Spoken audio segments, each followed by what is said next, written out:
and the Lord has taken away. Blessed be the name of the Lord. In all this, Job sinned not charged God foolishly.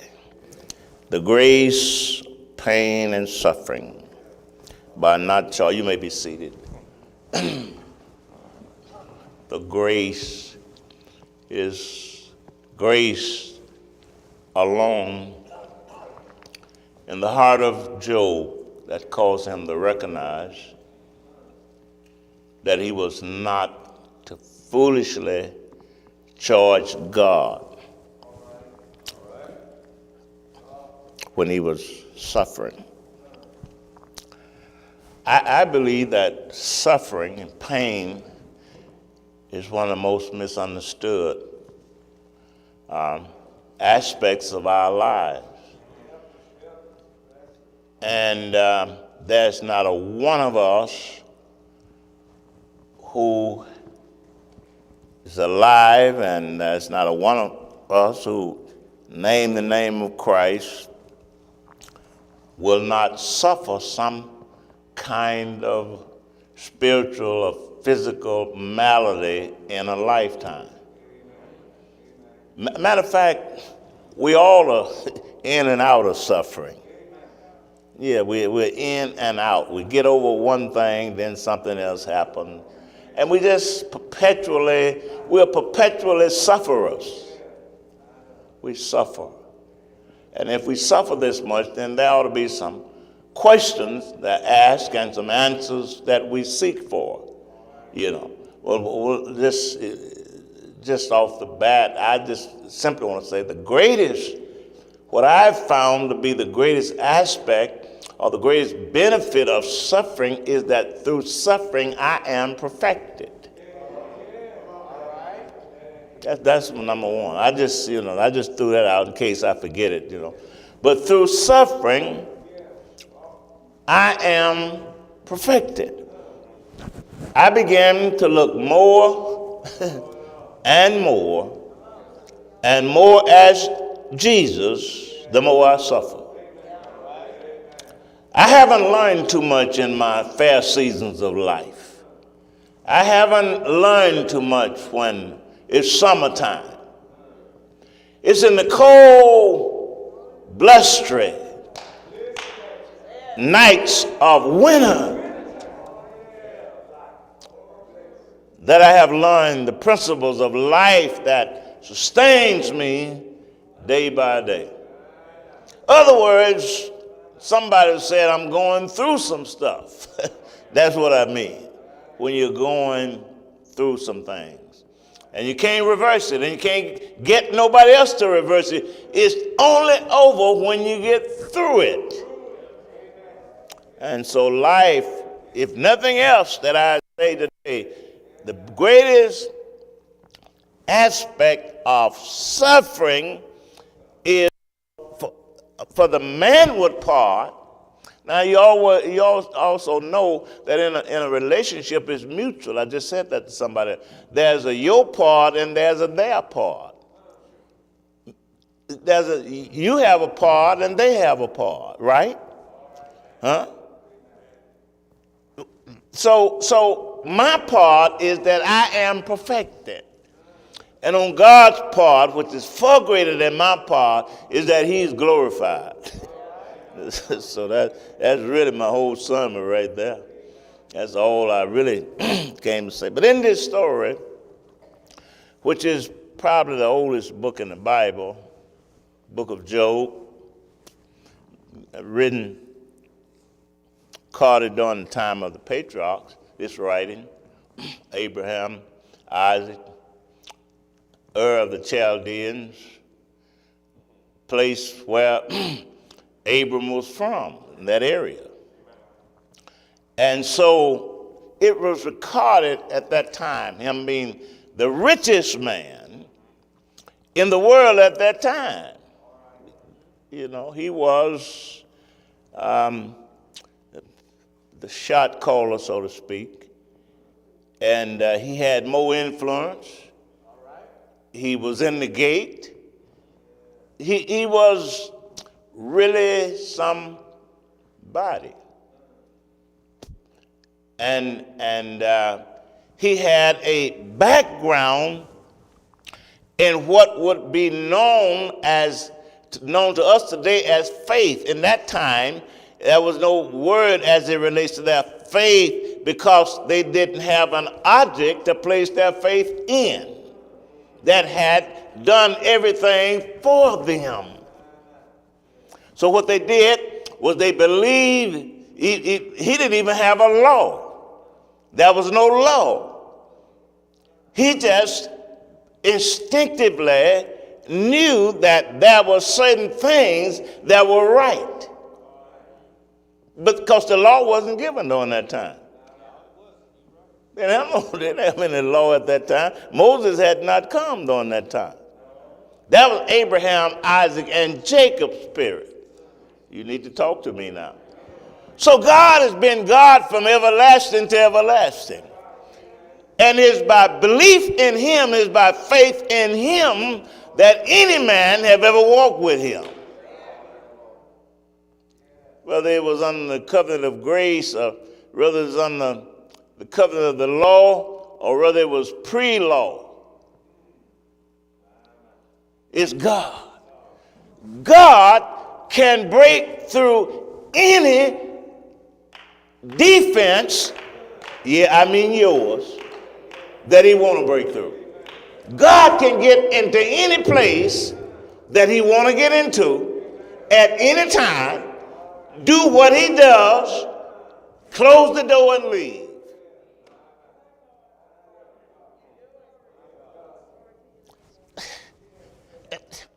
God in America, that is being preached in America, is too small of a God. He's not God enough to do nothing. He's trying to get folk to get out of the bed to come to church. Oh, no, it's not either. He's trying to keep them asleep. Because anytime you know God, you want to get up to meet him.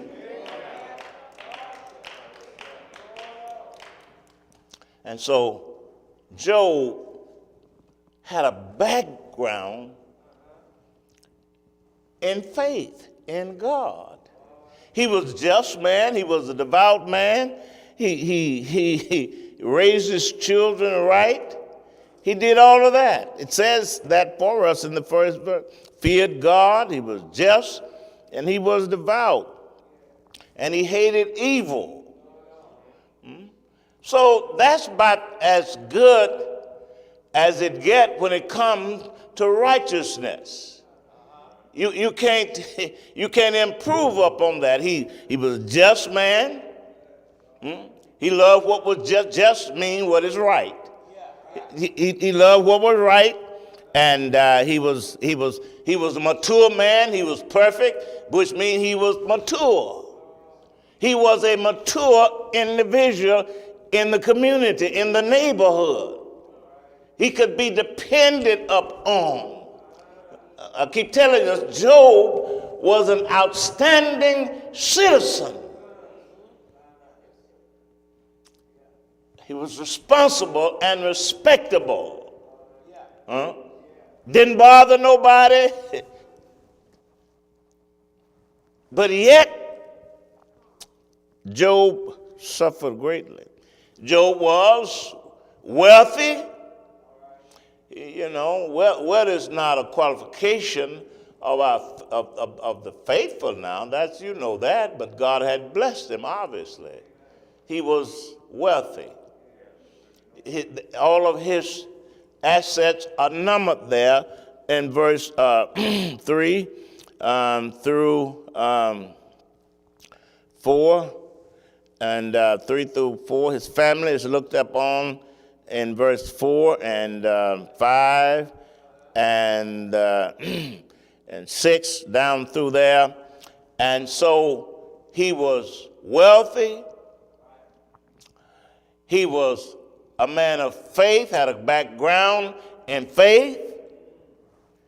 And he had means, God had given him means and resources. And not only that, but Job was a man who valued intercession and consecration.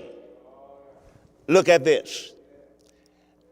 And his sons went and feasted in their houses, every one his day, and sent and called for their three sisters,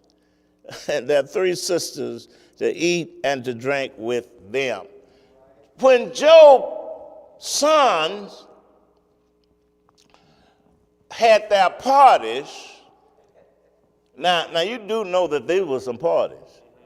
Y'all got to know that. This was a rich man's children throwing a party. Y'all don't get that after a while. See, some of y'all think y'all know how to throw a party. No, you ain't got enough money. Job, children, parties, don't say it, but it stands to reason, were financed by their daddy Job, who was the richest man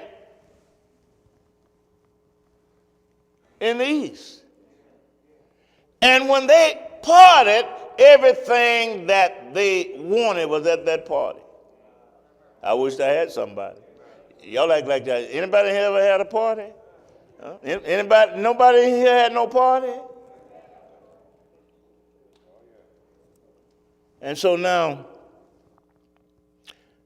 and when that party was over, you see that in verse 4, for the three sisters to eat and to drink with them.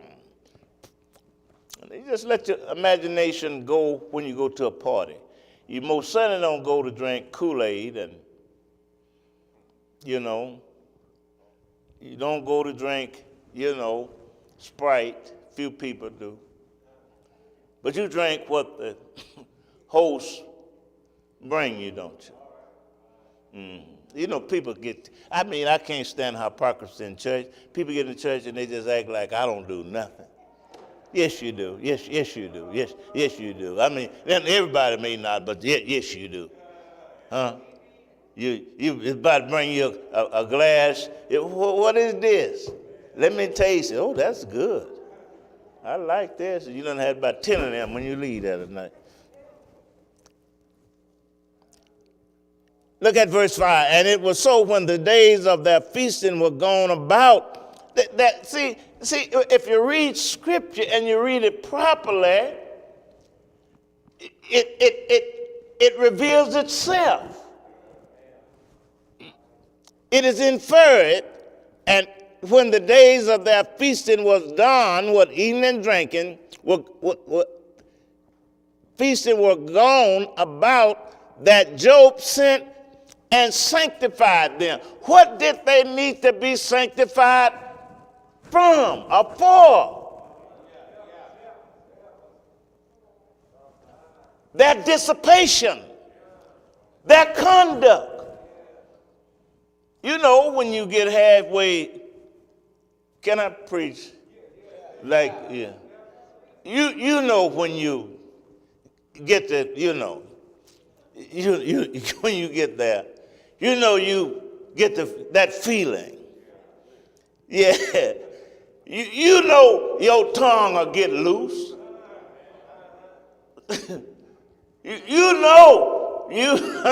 You tell him, I pray about that later. Job's children would having a regular throwdown. Yeah. But they weren't just talking about a party. They were having a party. And Job knew it. He was a man of intercession and consecration. He had all of the qualification that would signify that if anybody should not suffer in our thinking, in our philosophical way of looking at it, that it shouldn't have been Job. Shouldn't have been me. Oh my God. I've treated everybody right. He was a man of, listen, I believe that if a man like this, if he prayed for his children, he prayed for somebody else's also. If he prayed for his family, I believe he'll pray for somebody else's family. I don't believe he was a selfish man. If he stood in the gap for his children, if he interceded for his children, I believe that he would have done so for mine. If he consecrated his children, I believe so he would have done so mine. He's a candidate by modern philosophy of the church of not to suffer. And so when suffering comes to an individual like this, what it does to us, it throws us into a tailspin. I wish I had somebody. Oh, I used to go to church now. I don't go nowhere now because, I suffered this and that at the hand. The pastor called my name once. Baby, you need to know what suffering is about.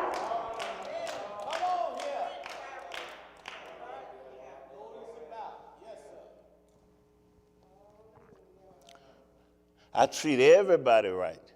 No, you don't. No, you don't. It just said Job was a complete man. He said he was perfect. Perfect, that means mature.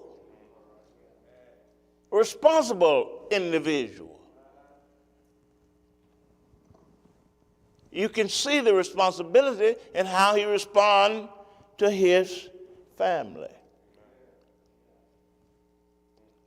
And yet, watch and see what God permits or allows to happen.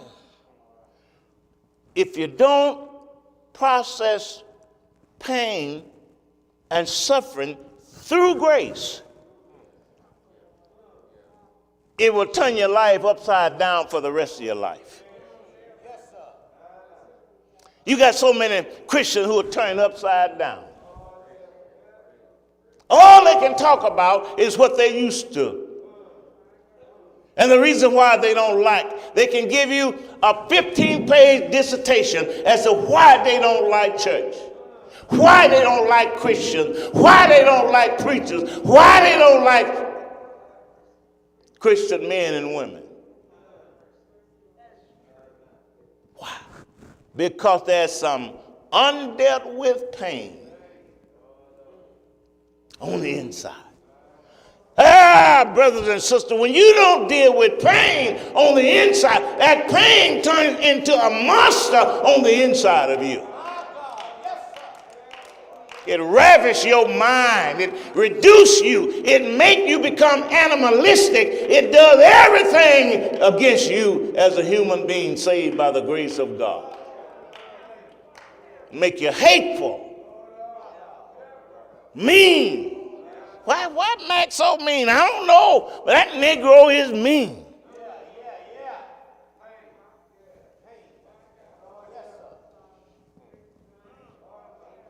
It'll turn you where you can't look at yourself.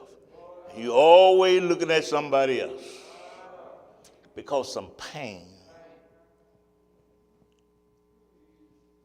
If it's not dealt with godly,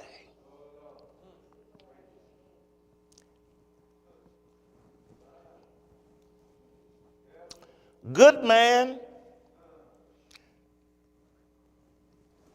climbing up the rough side of the mountain. God about it. Ain't bothering nobody. And yet, God recommends he didn't go looking for Satan. God recommended. Have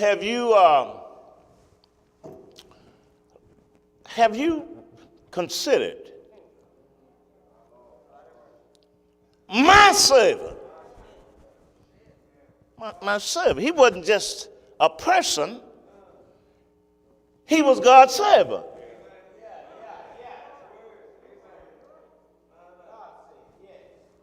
He served God.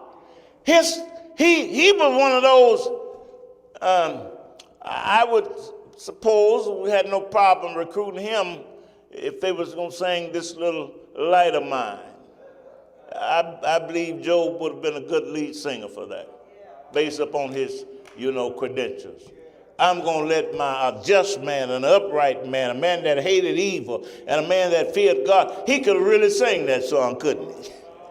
I wish I had somebody. God said, and yet God said to him about those 10 children that he loved, that he had prayed for, that he had consecrated out of his background of faith. I'm almost through with this message. Have you considered my servant Job? Him. Have you thought about perhaps a rendezvous with him and what it would be like? If you read the text and you let your theological wrens throw those out and let them fashion on to the object, which is Christ, you will see here is that God is up to something against Satan. All right. And sometimes God's glory is so vast and so mysterious, you can get caught up between God and what God is doing against your enemy. It ain't about Job. It's about how grand God is. I wish I had some. Whatever you're suffering this morning, and I know what pain is, and I know what I've had to pay to have some of the relief that I have from some of the pains that I have suffered. Sometimes pain, well, all the time, most time, is unrealistic. It will make you go somewhere and sit in a corner and think about yourself in the light of what you're going through. And none of it makes any sense. It's only when you recognize that God permits it, he allows it, he knows that you're going through, he knows that you're hurting, and he's the only one that can heal your hurt. And he will not heal your hurt until you call on it. Do you hear what I'm saying? And when you call on him, he knows how to take the sting out of death and know how to rob the grave of its victory. God can handle the pain of your heart.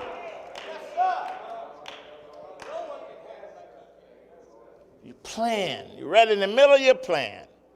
Right in the middle of your plan, and all of a sudden, God just crash bang your plan. An untimely death with a spouse or a loved one that I had planned just to have some fun with. Out of all these years, we're going to retire, just have some fun, and all of a sudden, bang. And it's all over with.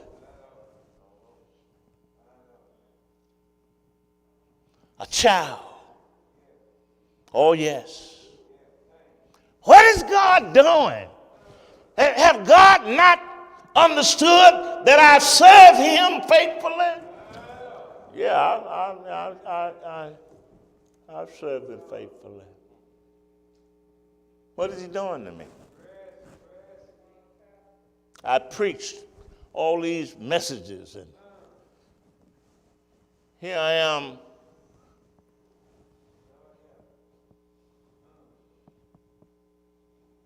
When my friend Robert Murphy, y'all know how close me and Robert were. D. How often I went to Dallas, never wouldn't let me go to no hotel. But when he and the swiftness of his pancreatic cancer. So quick, so swift. We talk to each other every weekend. And all of a sudden, he's gone. In a short time.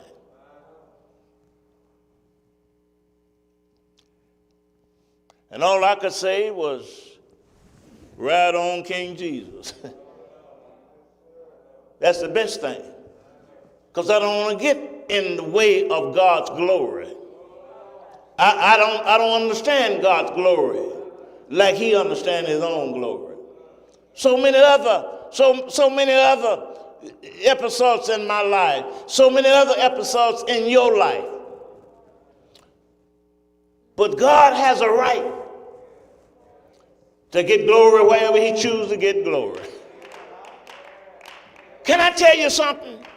Most of the shouting and going on in churches shout, that isn't about glory, that is about situations.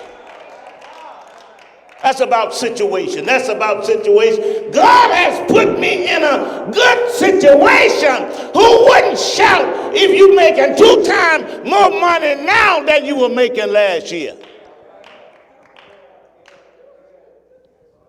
I shout about that too. But who gonna shout? When I lose my child in a tragic accident.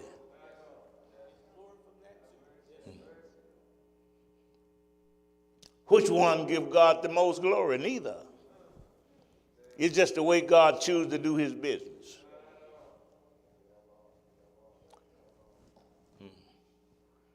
And we want God to do business the way we want him to.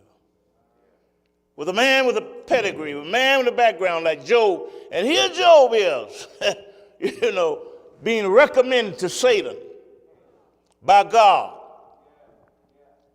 And now God says, you can touch everything he has.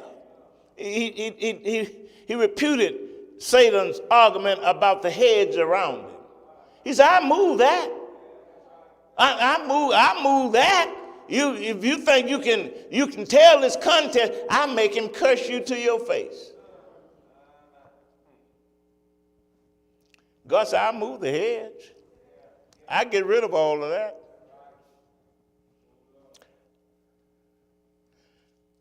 This week when I had to go and preach, and the clothes that I had on, my little black blazer, my little brown pants. You know black and brown don't go together no way, but that's one thing. When you get old, you don't care.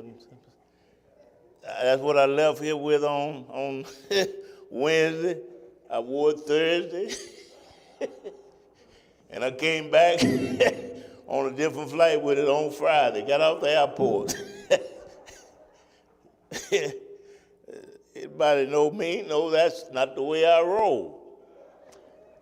Man, I was so glad that I had that little blazer and them little slacks and them little shoes, and they bought me some other items that I needed.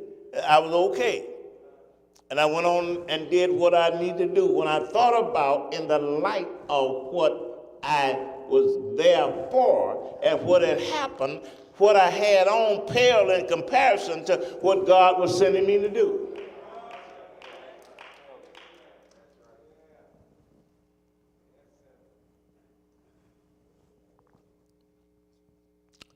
The point is,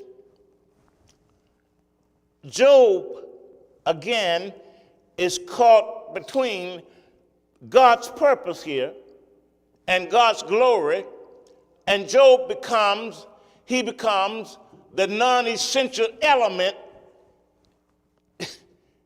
in this struggle, in this battle, in this epic battle between Satan and the Lord. The Lord going to eventually show Satan that Job will glorify me. He'll come to complete terms with me in whatever happened to him in his life. Look what happened, and I'm through. I'm not going to keep you long today. I think I've said enough practical stuff to you. So life brothers and sisters, isn't about what is right for us. That's not what life is about. What is right for me. What I deserve. But it's about God being just, a just God. You ought to be grateful that He is a just God. If He were right toward you, you've been wiped out a long time ago. If He was based upon your goodness, you wouldn't be standing this morning. You got to be grateful. That is because He is a merciful God. You got to be grateful that because by divine design and by sovereign will that He's doing for you what He's doing. He's graceful, He's gracious and merciful. As I said, many people suffer pain that they believe that they don't deserve or that they shouldn't go through. And that is where we are right here. I don't deserve this, and I shouldn't go through this. And that hang-up can be a hang-up for the rest of your life because you don't understand what God is doing. I'm just kind of rehearsing what I'm saying because I'm through this morning. God is saying, for me, I need glory. And I got to have it. And He's saying, for you, if you're going to spend eternity with me, you need perfecting. You're not going to come to heaven ragged. Got up out of it. You're not going to come to heaven wearing any kind of garment. You're not going to come, people have controversy. They get an invitation, a black tie affair. Always somebody. I don't want to wear no formal. People know what they want you in if you accept that invitation. They don't want you in no blue jean suit when you come there. They want you in a formal. Put your formal on. Huh? They want you in a gown. They don't want you in your mini dress. It doesn't call for mini dress. It called for. Now young people are going to have some problem with that. They don't want you to have no skinny jeans on when you get there. They want you in the formal. Oh, y'all listen at me. And so, I need glory. And you need perfection. I know what it's going to take for you.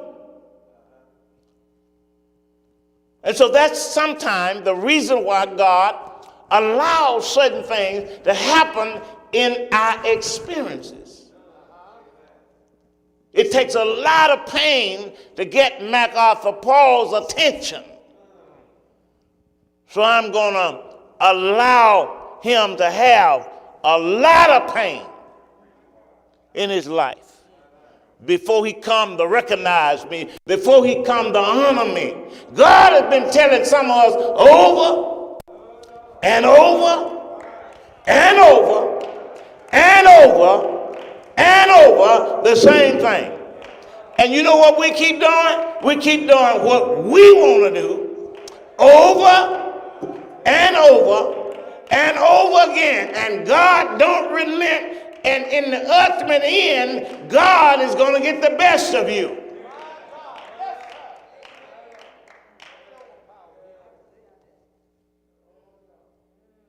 I don't believe that all sickness is because God permitted. I don't know. Some of it is because I just don't take care of my body.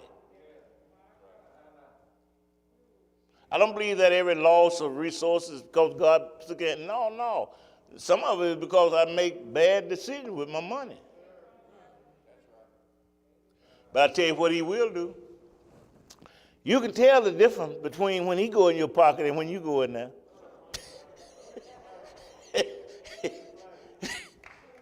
Because look like when he go in there, he can shut it up where can't nothing else go in there.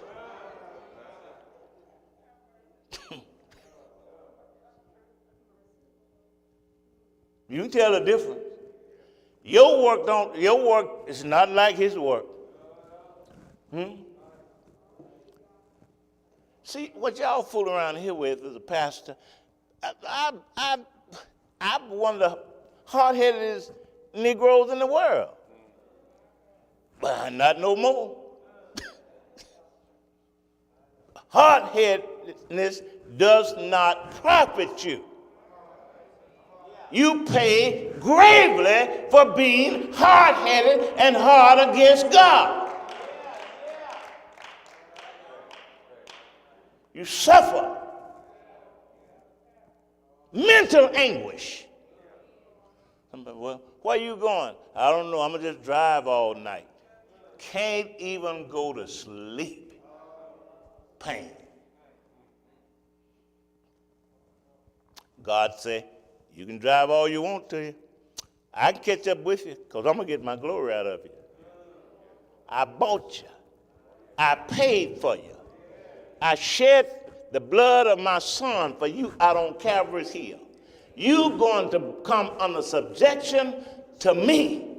You're going to walk like I want you to walk. You're going to talk like I want you to talk. See, a lot of people that say, I don't know why it's happening. No.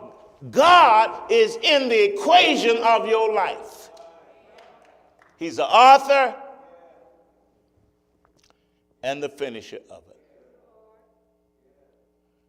So when Satan finished with Job, when God didn't intervene, when he lost all of his children, lost their lives, and before one messenger could come with news, there was another one. It's not but 21, 22 verses in this chapter. And this is the book of it right there as the whole story of the suffering or how it started. Chapter 2 is just a delineation of chapter 1, expanding it. That's all that is. And when his children were killed, all of his property taken, seized, all of that. He lost everything he had, and even his wife. Look at this. His wife had as much pain as Job. You know why? Because those children were hers as much as they were his. Matter of fact, more so, because she carried them. She carried them. Job called his wife foolish in that she did not understand what he understood. He didn't say, I'm married to a foolish woman. He's saying this is God's doing. Job had a deeper theological concept than his wife. Wife couldn't understand that. My babies, all of them killed at one time. And so now, here's what Job does. Job declares in verse 20, Job arose and rent his coat, his garment. Job got up from where he was, took his mantle, and he ripped it from bottom to top or top to bottom, whichever. If it's in keeping with the temple, it was from the top to the bottom. He rent his mantle, shaved his head. All of these are acts of contrition and acts of surrender, acts of obedience unto God's will. That's all that he's doing. Shaved his head and fell down on the ground, and then he worshiped. Wonder what Job was saying. I wish that I could tell you what Job was saying, but I'm not going to do that. That's for me to enter into a spirit that I have not been given authority to go into that. But he worshiped God. He knew that God was still worthy. He knew that worthy is the Lamb. He knew that God had not changed his mind about him. He knew that God is worthy to be praised, and he's worthy to be thanked, and he's worthy to be exalted, and he's just worthy to put on display. That's what Job knew. His situation had changed, but Job did not change. What this says about Job, that Job's going to church had meaning.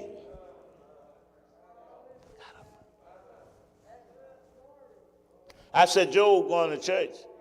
What are you going to church for? What do we come here for? You don't know what's going to happen to you.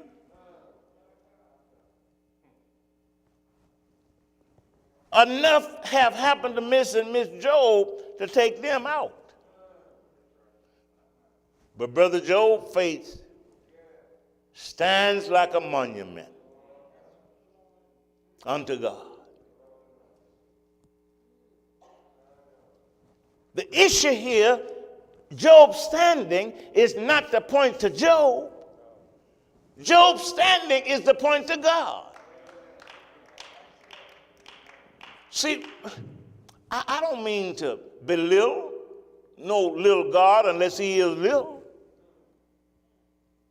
And if he's little, he's little.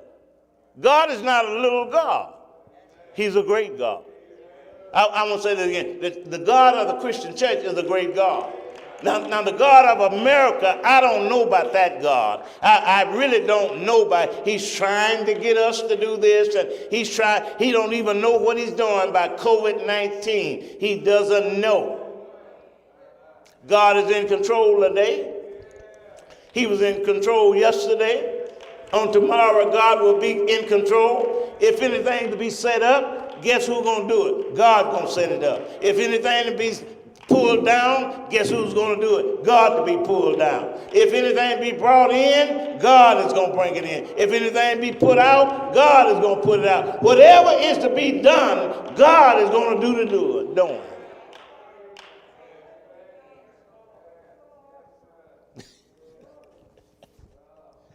God is going, I don't know what we're going to do. Well, you ain't going to do too much of nothing in full strength. You're not, because you can't. But God's going to do it. And I'm with the songwriter. God will take care of me. He fell down to the ground. He got to where he was supposed to be, on the ground. Too many of us are shaking our fists in God's face. You get in trouble like that, telling God about what you prepared your life for and it hadn't worked out the way you want. You know, man, your life is nothing but a thread hanging over a fiery furnace. Then about what you didn't get, God, and what I paid for. And I mean, you may do the fella at the Chevron like that if you take your money, but not God. Say yes to the Lord. Say yes. Tell God yes. He fell down and worshiped God. There's no complaint here. Job complains later on. He goes the way all human beings go, and I'm through. And then Job says, the reason why I'm like I am about this is I was naked when I came out of my mother's womb. Job said, I didn't come here with a wife. I didn't come here with possessions. I didn't come here with children. I didn't come here with anything. I came naked alone out of my mother's womb. And he says, when I leave away from here, when I leave here, I'll be naked. Naked till I return thither. The Lord gave where it come from. He's not confused about where his blessings have come from. Can I tell you something? When we start talking about glory and pain, whatever you got, you did not get it from your paycheck or the lack of paycheck. Whatever you got it by the grace of God. Church is full of people who promotes classism to say I got what I got because of who I am. Not so. You got what you got not by being smart, and yet we ought to use all the wit and wisdom that God give us. That ain't how you got it. Got it by the grace of God. The doors of this church remains open because of the grace of God. Not because you got a genius as a pastor and surrounded by a bunch of wonderful people. No, by the grace of God alone.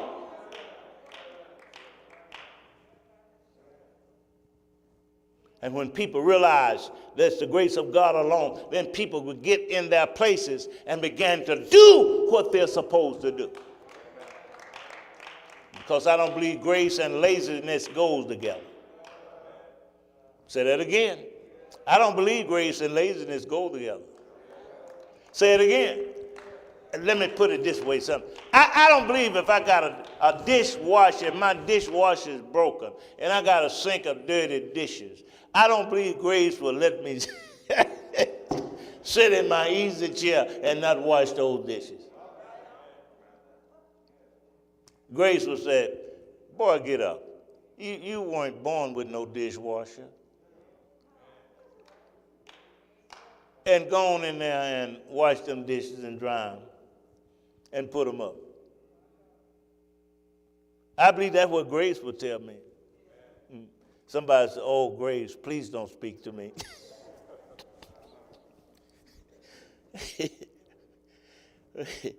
The Lord give the Lord. You see, in all of what happened to Job, he did not sin. Or not did he charge God foolishly. Why are you preaching like this, Mac Paul? There's too many people who making too many excuses. They're going to catch up with them and be their demise and charging God for what they are guilty of themselves because they don't know God like they ought to know God. And I don't care what you say, in order, you got to have, how can I accept somebody? Leave me. You got to have somebody to show you. Listen, one of the reasons why I came back to church? Can I tell you? And I'm through. I discovered that COVID-19 could only kill my body.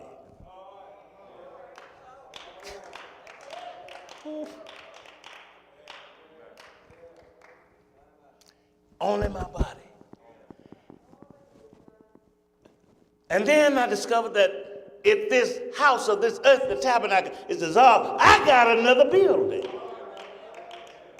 And when you have my funeral, that's not the last of me. Matter of fact, I won't even be there. I'll be gone. And then I said, if I'm not the fear, the one that can kill the body, who am I supposed to fear? The one that can destroy both body and the soul. You know what I did? Said my prayers. I didn't tarry. hitched my britches up, and I said, I think I'm going back to church. And whoever will come, whoever want to come, they'll come. And I still feel that same way. Why? Because it's my soul that I'm concerned about. And it's the soul of people that I'm concerned about. It was 3,000 souls saved on the day of Pentecost. My soul say yes to you, Lord. My desire say yes to the Lord. My emotions say yes to the Lord. Yes, Lord. Sometimes you just feel like telling him, yes, Lord, yes, Lord, yes, Lord.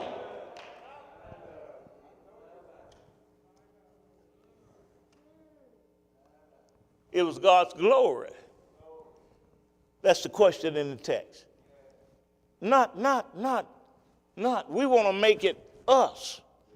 There's no us without him. In all our relationship, if we make it him, and make it a whole lot less us, we'll be surprised what we'll be able to cause to dissipate. It's about him. Do you hear what I'm saying?